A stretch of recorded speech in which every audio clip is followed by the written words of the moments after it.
Bueno, y quiero compartir un caso porque les comento que un joven murió después de haberle aplicado a otra persona una llave que le presionó el cuello y le dejó lesiones graves. Entonces uno se pregunta hasta qué punto, ¿verdad?, una presión en el cuello puede causar una lesión en el cerebro. Pero de todo esto vamos a hablar con el experto. Está con nosotros el neurólogo Gerardo del Valle. Doctor, muy buenos días, bienvenido. Muy buenos días y a todos los televidentes. Primero quisiera hablar de un poquito sobre artes marciales. Las artes marciales son un método deportivo muy útil en la educación de la niñez y de la juventud, ya que desarrolla la coordinación, desarrolla la inteligencia, la disciplina, eso es muy importante, y solemos recomendarlo cuando hay casos de déficit atencional.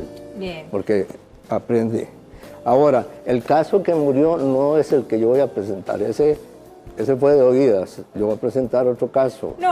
Este está vivo. Exacto, no, pero un muchacho falleció también por una presión. La pregunta es esta: ¿hasta qué punto la presión que se le haga a uno en el cuello puede generar una lesión en el cerebro, doctor? Sea que le lleve a la muerte o sea que no. Claro, eso depende del grado de compresión que haya. Lo primero que se va a ocluir son las venas yugulares. Las venas yugulares producen el drenaje de la sangre que viene del cerebro y va hacia el corazón. Al ocluirse el drenaje, aumenta la presión dentro de las venas, hay congestión cerebral, puede haber edema, inflamación, pueden formarse infartos de origen venoso, pueden formarse primero trombosis venosas o de los senos venosos, que son estructuras grandes que coleccionan la sangre que ha entrado al cerebro a través de las carótidas internas y de las vertebrales. ¿Qué tipo de situación puede llevarnos a esta lesión, doctor? ¿Es común o verdaderamente es algo difícil de que suceda, llegar a ocluir ese paso? En realidad, en deporte es un fenómeno infrecuente. Ok. ¿Y en la vida cotidiana? Bueno, ahora con tanto maleante que sabe cosas de estas... Bueno, que sería un ataque, digamos. Un ataque, claro. Sintomatología que se presente donde pueda estar sucediendo. El paciente pues va a tener, dependiendo del grado de compresión, va a tener falta de aire, va a tener congestión facial y cerebral, se va a sentir mareado, débil, ¿verdad? Puede presentar náusea, vómito, puede ser que se desmaye o pierda la conciencia. En ocasiones, a veces, lo que sucede es que hacen un masaje de seno carotidio y el seno carotidio, que es una estructura de tipo nervioso, está en la bifurcación de la carótida, produce que la frecuencia cardíaca disminuya y puede haber paro cardíaco. Ahora, doctor, si nosotros revisamos el cuerpo, ¿verdad?, ¿cuáles podrían ser las partes en donde fuera más peligroso que haya una compresión o que se aprieten? Yo diría que, en primer lugar, el cuello.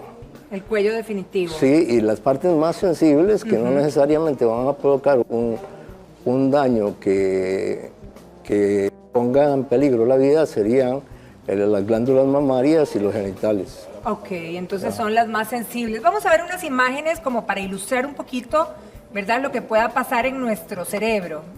Ahí estamos. Esa es la segunda. Este paciente le aplicaron un candado que le llaman mataleón. Como esos que hacen en las películas. En la lucha libre. Yo sé hacerlo, si hay un voluntario yo se lo aplico acá.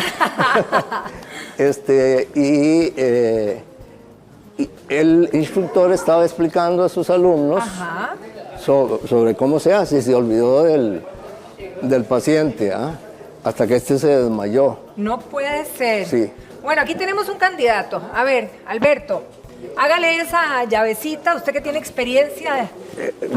¿Tenés más experiencia? Es que no me acuerdo. Era aquí. Ok. Y si ahí compresionó y se quedó por un montón de rato. Sí, se queda por mucho rato.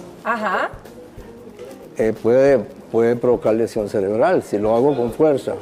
Bueno, yo a mi edad no tengo mucha fuerza.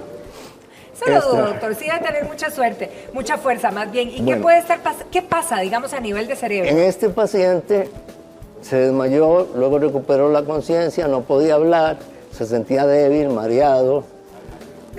Cuando empezó a hablar, balbuceaba, el lenguaje no era correcto. Claro. Lo llevaron al hospital. Este es el TAC inicial de ese paciente, que es prácticamente normal, no se ve nada. Ok. Y entonces lo mandaron para su casa.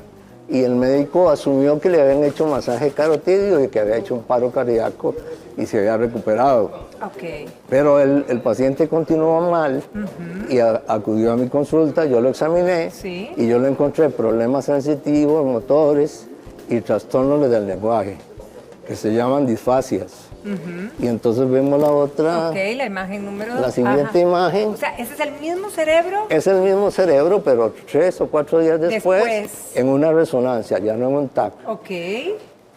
El TAC solo muestra lesiones agudas tipo hemorrágicas. Ok. Un infarto cerebral no se ve en las primeras horas. Eso es muy importante. Entonces ustedes ven, aquí lo puedo Sí, con eso señalar, puede señalarlo. esta extensa lesión que tiene, Lo blanquito. Sí. Ajá, lo que se ve más clarito. sí, además hay pequeñas lesiones, otras pequeñas A los lesiones, rojitos, sí. ¿verdad? ¿Eso era sangrado o qué era? No, eso es isquemia y lesión de las neuronas. O sea, que se muere, digamos, la circulación en esa parte, ¿o qué es una isquemia? Una isquemia es falta de oxigenación y falta de nutrientes cerebrales. Ya. ¿Y mata esa parte o no? Hay Básicamente le quita células que oxi- pueden morirse Ok. y hay otras células que quedan, digamos, medio dañadas, pero pueden recuperarse con un tratamiento adecuado.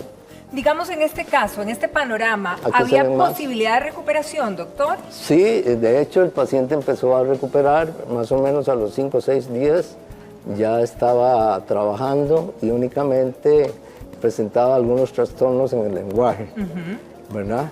En la ideación del lenguaje. ¿Cuál fue el tratamiento?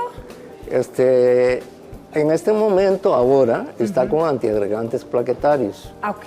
¿verdad? Que, para evitar que no se vio que hubiese trombosis de senos venosos en la resonancia, ¿verdad? O sea, la lesión no fue extrema, Esa fue la bendición, definitivamente. sí, para él, pero en otros casos no No, es así. no se corre con esa suerte. Ajá. Doctor, muchísimas gracias por habernos venido a explicar de este caso y lo cierto es que si en cualquier tipo de situación como estas, entonces hay que persistir en seguir checándonos, ¿verdad? Para realmente tener la certeza de que todo esté aquí bien adentro. Sí, tal vez Sí, señor. una acotación más. Hay un segundo caso que yo publiqué en mi blog, Sí, se llama blog Perlas Clínicas y Noticias Médicas, en blogspot.com. ok. Ese paciente, jugando a las luchas, pasó un fenómeno semejante, le hicieron TAC, fue normal. Y cuando acudió a mi consulta, Sí. aquejaba que la sensibilidad profunda, no la superficial, de un hemicuerpo estaba perdida. Yo le hice un examen que se llama potenciales evocados. La señal ascendía por el nervio, por la médula, pero no llegaba a la corteza cerebral. Entonces yo supuse que tenía un pequeño infarto en un núcleo cerebral que se llama núcleo ventral posterolateral del tálamo. Se hizo la resonancia y ahí está el agujero. Híjole. Lástima ahí que está. no me pusieron la foto. Bueno, pero nos lo dejó claro y para todos los que quieran investigar sobre este caso ya saben dónde, incluso tienen ahí los datos del doctor.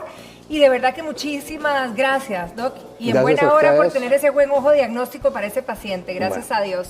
Doctor, un Mucho placer gusto. tenerlo en nuestra casa.